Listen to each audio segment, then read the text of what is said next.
සංසුන් වූ ගම්මානයක වනය අසල ජනතාවට කරදරයක් නොවන ලෙස ජීවත් වූ කරුණාවන්ත අලියකු සිටියය. එක් දිනක කිසිදු ප්‍රතිඵලයක් බලාපොරොත්තු නොවිවි. එම කරුණාවන්ත අලිය ගම්වැසියන්ගේ බර වැඩවලට උදව් කළේ. එලෙස කල් ගතවෙද්දි දිනක් දහවල අන්දුරු වලාකුළු අහස පුරා පැතිර ගොස්. බලවත් කුණාඩුවක් එන බව ගම්මානයට අනතුරු ඇගවිය. එයින් ගම්වැසියෝ බොහෝ බියට පත්විය. දැඩි වර්ෂාව හේතුවෙන් අසල ගංග ඉවතට ගලා අනපේක්ෂිත ලෙස ගම්මානයේ දෙසට වේගයන් පැමිණියේ. එම අනතුර දුටු නිර්භීත අලිය කිසිදු බියකින් තොරව ගංග දෙසට ඉක්මන්ව දිවගියේ. ගංවතුර වළක්වීමට අලිය විශාල ගල් ගංගට තල්ලු කළේ. එයින් ටිකින් ටික ජලය ගම්මානයට පැමිණීම නවතිමින් අනපේක්ෂිත ලෙස අනතුර අවසන් විය.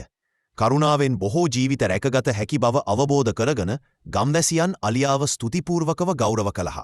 එදා සිට එම කරුණාවන්ත අලිය ගම්මානයේ සියල්ලන්ගේම කරුණාවන්ත හදවතක් ඇති වීරයා ලෙස ගෞරවයට පත්‍ර විය.